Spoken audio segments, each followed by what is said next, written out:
ये जो आग जो लगा हुआ है कश्मीर में, ये एक वो वफाकी वजीर का बयान नहीं, उस आग को बुझाने के बजाय ऐसा है कि उस आग पे तेल लगाया जाए। ऐसा वजीर आज तक कैबिनेट में मौजूद क्यों है जो ये अल्फाज कह सके और फिर पीछा नहीं हटते कि रावलाकोट के कश्मीरी कश्मीरी नहीं है? ये कैसे मुमकिन है कि हम ये बर्दाश्त करें कि हम अपने जेब में 12 सीटें लेकर आते हैं, इस मुल्क का वजीर दिफा ऐसे बात करे? वज़ीर दिफा ये कैसे कह सकते हैं कि कुछ लोग कश्मीर का हिस्सा नहीं? रावलाकोट के कश्मीरियों को कश्मीरी न कहने वाले काबीना में क्यों हैं? बिलावल भुट्टो ने पाकिस्तान से 12 सीटें जेब में लाने वाला बयान अफसोसनाक करार दे दिया।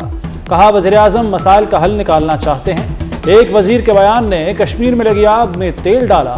वज़ीर दिफा माफी मांगने के लिए भी तैयार नहीं। ऐसे मुतनाज़ा बयान के बाद कैसे वजाहत दें कि हम इस हुकूमत के साथ हैं? वज़ीर आज़म से दरख्वास्त है अपनी काबीना को कंट्रोल करें, मौलाना फजलुर रहमान को किरदार अदा करने की इजाज़त दी जाए।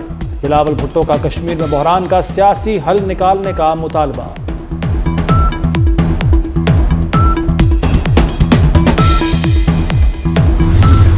मेरे अपने दोस्त फाजिल मेमरान जो कराची से ताल्लुक रखते हैं, आपका कोई मसला नहीं है पाकिस्तान पीपुल्स पार्टी से। आपके मसले तमाम के तमाम मसले, पीडीएम का जो आपका मुआहिदा है, आपके जो ओहदे हैं, आपके जो वसाइल है, आपका जो सियासत है, ये आपके अपने कैबिनेट कॉलीग्स आपके साथ सियासत कर रहे हैं। बिलावल भुट्टो जरदारी का आईनी तरमीम से पहले मुल्क भर में बल्दियाती इलेक्शन कराने का मुतालबा, एमकेएम को वफाकी हुकूमत छोड़ने का मशवरा दे दिया। कहा कि कराची वाले अरकान को कहता हूँ, काबीना अरकान आपसे गलत बयानी करते हैं। हुकूमत आपके मुतालबात पूरे नहीं कर रही, लॉलीपॉप दे रही है। ये वक्त नहीं कि हम सियासी इख्लाफात पर ध्यान दें।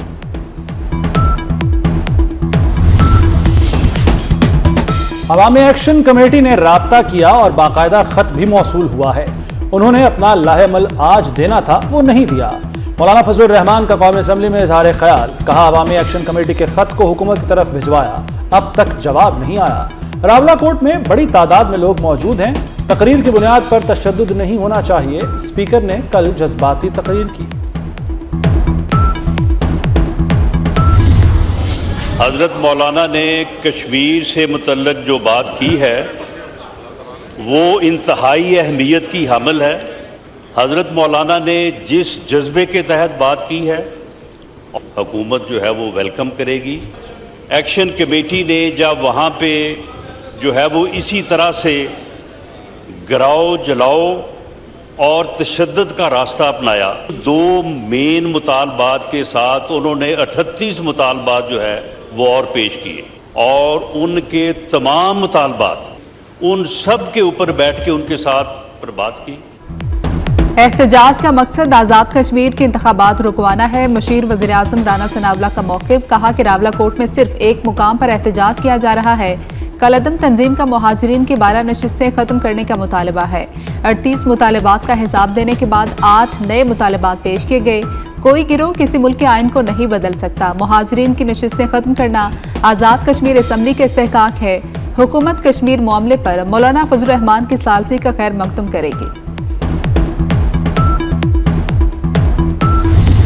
क्या क्या नहीं इन्होंने अपोजिशन में किया और क्या क्या नहीं हुकूमत के दौरान जो है इन्होंने हमारे साथ किया। आए माजी को वो भी करेक्ट करें, हम भी अपने माजी को करेक्ट करने। हमारे पार्लियामेंटी निज़ाम को और सियासत को जितना इमरान खान ने नुकसान पहुंचाया है, पिछले 78 साल में किसी शख्स ने इतना नुकसान नहीं पहुंचाया। कॉन्स्टिट्यूशन को जितना नुकसान और जमहूरी रवायात को जितना नुकसान उस एक शख्स में और बाकी उसकी ताबेदारी में इन लोगों ने भी हमें नुकसान पहुंचाया है।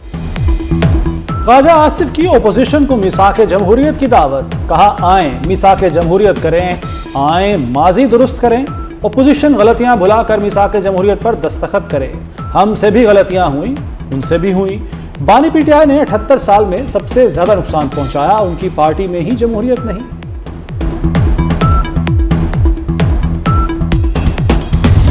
मेरे मौलाना साहब से जिस तरह मैंने कहा कि इंतहाई एहतराम का रिश्ता है, तो तखलिए में बातें जो मेरी और मौलाना साहब से हुई हैं वो क़यामत तक वो कब्र में मेरे साथ जाएंगे, मैं कभी बात नहीं।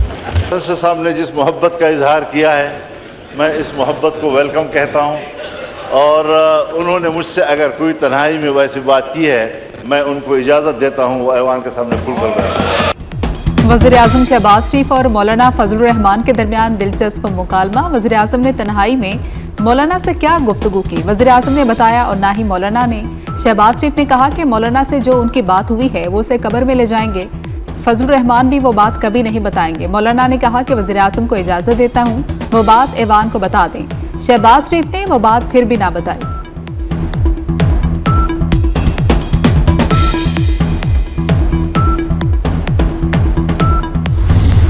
कि असेंबली की तकसीम के उस तरफ जो लोग बैठे हैं वो 100% गलत हैं और हम 100% सही हैं। कहीं वो गलत हैं, कहीं हम गलत हैं, कहीं वो सही हैं, कहीं हम सही हैं। मसाइल हल ना हुए तो कराची में भी एक्शन कमेटी बन सकती है। एमकेएम रहनुमा फारूक सत्तार का हुकूमत को पैगाम। कहा कोई भी फरीक 100% दुरुस्त नहीं।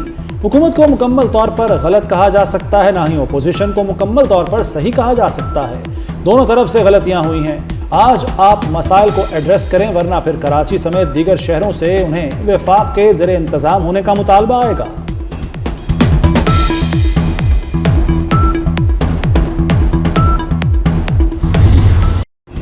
पाकिस्तान और लीबिया का दिफाई ताउन मजीद बढ़ाने पर इत्तेफाक। फील्ड मार्शल सैयद आसिम मुनीर से लीबिया की अरब मुसल्लह अफवाज के डिप्टी कमांडर की मुलाकात। पाक लीबिया दिफाई ताउन और इलाकाई सिक्योरिटी उमूर पर तबादला ख्याल किया गया।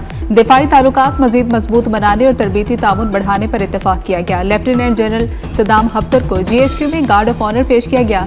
लीबियाई वफ्द का पाकिस्तान आर्मी की पेशा वराना सलाहियतों को खिराज तहसीन।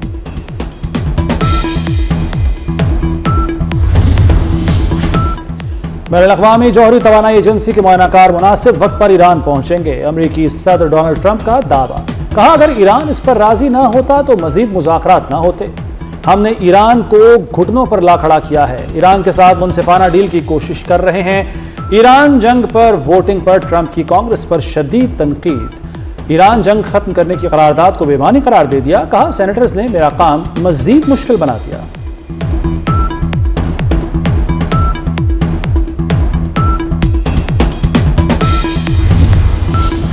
ईरान का अपनी जोहरी तनसीबात के मुआयने की इजाजत देने से इनकार। तर्जुमान ईरानी वजारत खारजा इस्माइल बकाई कहते हैं कि फर्दो, नितंस और अस्फहान समेत किसी भी एटमी मरकज तक मुआयनाकारों की रसाई नहीं दी जाएगी। तर्जुमान ने आलमी एटमी तवानाई एजेंसी के डायरेक्टर जनरल से मुलाकात की भी तरदीद की। ये भी कहा कि ईरान को अपने मुंजमद फंड्स के इस्तेमाल में किसी नई पाबंदी या रुकावट का सामना नहीं।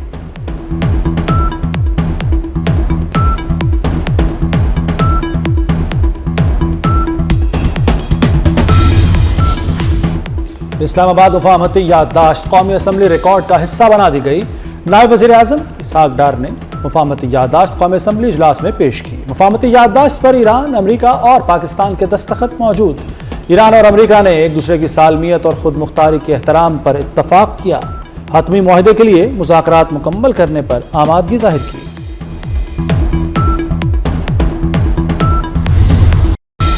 वज़ीर दाखिला मोहसिन नकवी से ईरानी हमनसब सिकंदर मोमनी की मुलाकात। ईरानी वज़ीर दाखिला का पुरतपाक इस्तकबाल और मेहमान नवाजी पर इजहार तशक्कुर। दोनों वज़ीर दाखिला का खित्ते में कशीदगी कम होने पर इत्मीनान का इजहार। मोहसिन नकवी की बर्गन स्टॉक मुश्तरका एलामिये पर ईरानी हमनसब को मुबारकबाद। कहा कि मुआहिदा हुकूमत ईरान और आपकी मुखलिसाना कोशिशों के बगैर मुमकिन न था। पाकिस्तान हमेशा से दुनिया भर में अमन व इस्तेहकाम का कहा रहा। मशरिक़ वुस्ता में देरपा अमन के लिए पाकिस्तान कोशिशें जारी रखेगा।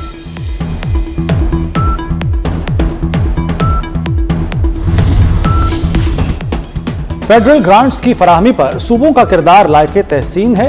चारों सूबों की तरफ से फेडरल ग्रांट्स फराहम की जाएगी। नायब वज़ीर आज़म इसहाक डार ने कहा है कि पाकिस्तान की कोशिशों से ईरान अमरीका आरज़ी जंगबंदी हुई। ईरान और अमरीका ने पाकिस्तान को बतौर सालिस चुना। कामयाब सिफारतकारी पर वज़ीर आज़म और फील्ड मार्शल को खिराज तहसीन। 8 मुहर्रमुल हराम इमाम आली मकाम हज़रत इमाम हुसैन अलैहिस्सलाम के भाई हज़रत अब्बास अलमदार अलैहिस्सलाम की शुजाअत और बहादुरी का दिन। हजरत इमाम हुसैन अलैहिस्सलाम ने हजरत अब्बास अलमदार को फरात से पानी लाने की इजाजत दी तो यजीदी फौज में खौफ छा गया। उमर इब्न साद ने दरिया फरात पर मजीद नफरी तैनात कर दी।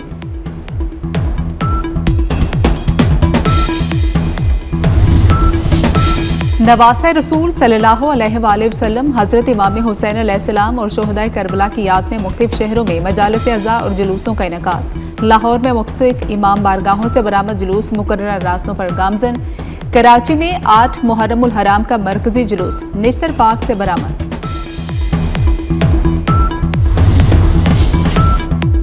वफाक ने पंजाब में फौज और रेंजर्स तैनाती की मंजूरी दे दी। फौज और रेंजर्स आज तमाम अजला में पहुंच जाएगी। लाहौर में कल फौज पुलिस के साथ मिलकर फ्लैग मार्च करेगी। फौज 9वीं और 10वीं मुहर्रम को पुलिस की मदद करेगी। फौज और रेंजर्स अजला के डीसी को रिपोर्ट करेगी। पाकपतन में हजरत बाबा फरीदुद्दीन मसूद गंजशकर रहमतुल्लाह अलैह की उर्स की तकरीबात जारी हैं। बहिश्ती दरवाजा आज रात भी ज़ायरीन और अकीदतमंदों के लिए खोला जाएगा। और फीफा फुटबॉल वर्ल्ड कप में पुर्तगाल ने उज़्बेकिस्तान को 5-0 से शिकस्त दे दी। दूसरे मैच में क्रोएशिया ने पनामा को 1-0 से हरा दिया। कोलंबिया ने कांगो को 1-0 से शिकस्त दे दी।